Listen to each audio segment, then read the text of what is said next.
حالتون چطوره؟ من سارا هستم از کانال سارامون. امروز میخوایم بریم سراغ معرفی پارت دوم بانو گالادریل. پس با من همراه باشید.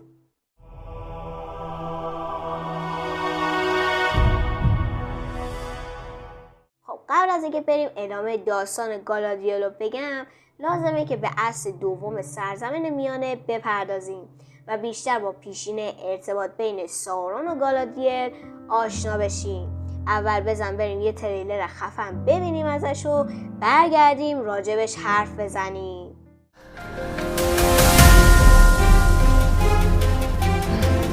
But bring me their leaders.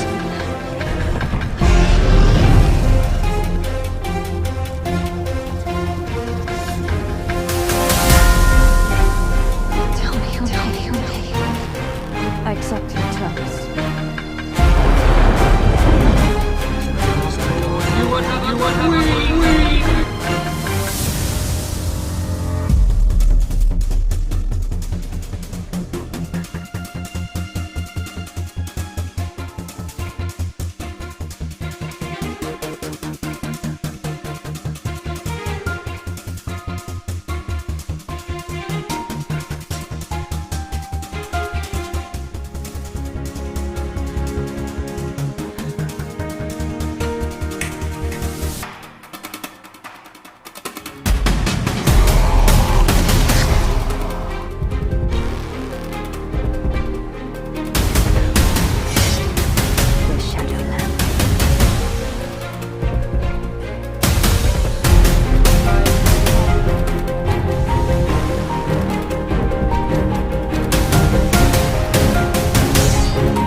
سقوط مورگوت تو پایان عصر دوم، وفادارترین یار اون یعنی سارون جای اربابش رو گرفته و عنوان ارباب تاریکی رو از آن خودش میکنه. سارون برای جلو بردن اهداف خودش تصمیم میگیره که یه ظاهر جعلی برای خودش درست کنه و به اسم آناتار یا ارباب هدایا دیدن الف‌های سرزمین میانه میره. اون برای نشون دادن حسن نیت خودش به الفا پیشنهاد همکاری میده و به اونا اجازه دسترسی به دانش عمیق خودشو میده، در حالی که عموزاده گالادریل و الف‌های دیگه با آغوشی باز پذیرای آناتار میشن. گالادریل روشی متفاوت رو انتخاب میکنه. طبق پیشنویسی ابتدایی تو کتاب داستان‌های ناتموم، سارون به خوبی این مسئله رو میدونه و برای همین گالادریل رو به عنوان تهدید اصلی در نظر میگیره و سعی میکنه اونو آروم کنه. ولی گالادریل دوستی آناتار رو رد کرده و با تمسخر و بی‌اعتمادی با اون مواجه میشه. سارون در نهایت با کمک کلبریمبور حلقه های قدرت رو میسازه و کنار اونا به صورت مخفیانه حلقه یگانه قدرت خودشو میسازه تا به کمک اون روی حلقه های دیگه کنترل داشته باشه. توی این بین 3 حلقه‌ای که توسط خود الفا ساخته شدن از آلوده شدن در امان موندن. این 3 حلقه برای نگهبانان مخفی در نظر گرفته شد، از جمله گالادریل که حلقه آب یا نینا رو دریافت کرد. گالادریل تا زمانی که سارون حلقه یگانه رو دستش کرد، نینا رو از دید سارون مخفی کرد. با این حال زمانی که سارون شکست خورد و جواهر شیطانیش رو از دست داد، گالادریل بالاخره شروع به پوشیدن حلقه خودش کرد و از نینا برای بهبود و زیباتر کردن محیط اطرافش استفاده کرد.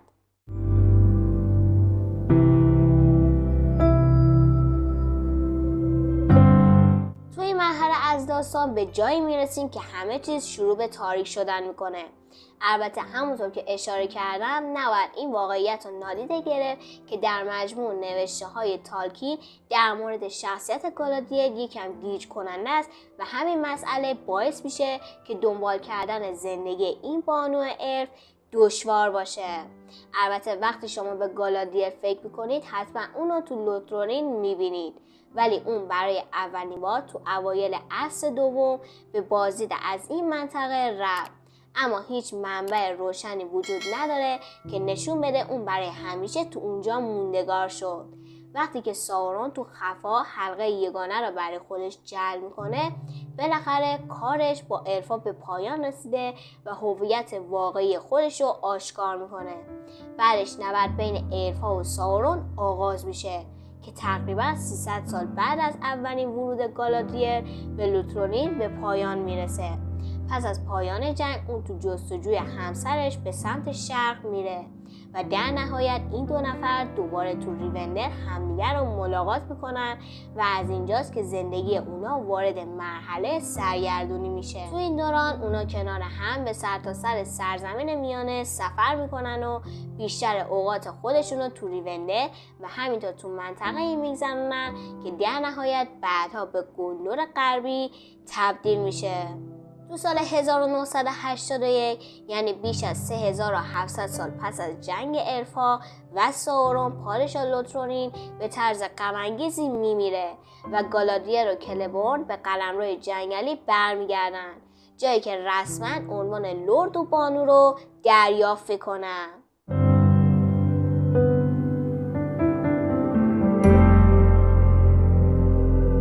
عصر دوم سرزمین میانه، گالادریر صاحب دختری به نام کلبریان میشه و کلبریان تو اوایل دوران سوم با الرون ازدواج میکنه و صاحب 2 پسر و 1 دختر میشه. یعنی حالا گالادریر مادر همسر الرون و همینطور مادر بزرگ آرون هستش، ولی به نظر میرسه این میزان جذابیت برای بانوی الف موطلایی کافی نیست، به خصوص اگه بدونیم تکاور تنها و مورد علاقه خیلی از ما یعنی آراگورن هم ارتباط دوری با گالادریر و احتمالاً با همسر اون کلبورن داره.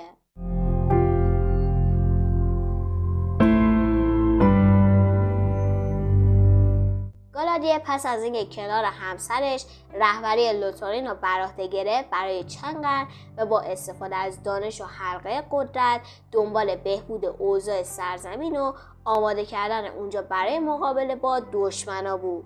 اون با اتکا به دانش و تواناییش تو پیش بینی کردن آینده به خوبی میدونست که این نبرد نهایی اجتناب ناپذیره.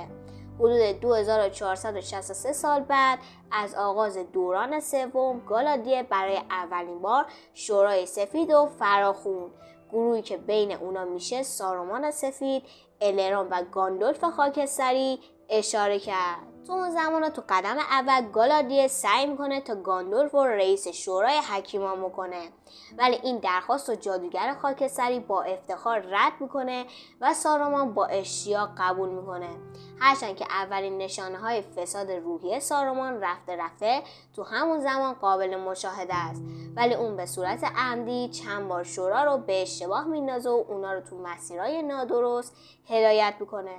با این وجود تو طول 5 قرن آینده باز هم این شورا خدمات مفیدی ارائه کرد. به عنوان نمونه اونا تهدید بازگشت ساورون که این بار تو قالب نکرومانسر تو سیاه‌پوش حضورش رو میشه شناسایی کرد و اونا از دور تحت نظر قرار میدن و بعدش وارد عمل میشن و ساورون رو از قلعه‌اش تو دور گلدور بیرون میکنن. طول داستان گالادریر هنوز با شورا در ارتباط و تو جلسات اونا شرکت میکنه و شونه به شونه جادوگر و جنگجویان میسته و از هیچ تلاشی دریغ نمیکنه، چون که اونا دنبال شکست دادن یکی از شرورترین مخلوقات تاریخ سرزمین میانه هستن.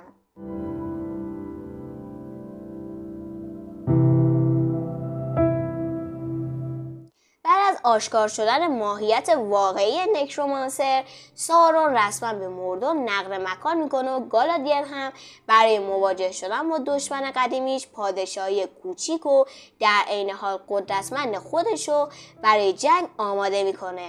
ولی اولین نقش‌آفرینی مهم اون تو این دوران پذیرایی از یاران حلقه است که بعد از فرار از معادن موریا و رنجی که بابت از دست دادن گاندالف متحمل شدن، بانوی الفا به اونا پناه میده.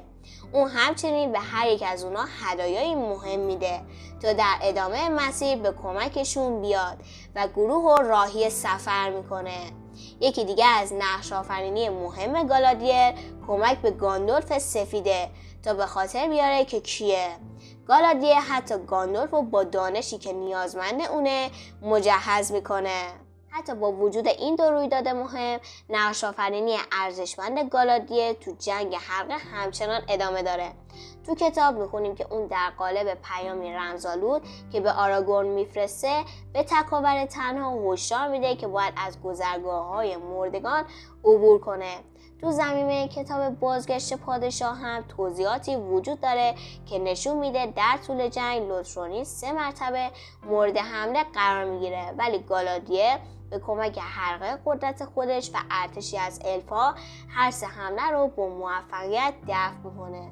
پس از اون گالادیر به همراه کلبورن جنگجوهای خودش رو به سمت سیاه بیشه هدایت میکنه. دور گلدور رو تصرف میکنه و گالادیر به کمک نیروی نینا دیوارای اون رو تخریب و جنگل رو از شر و پلیدی پاکسازی میکنه.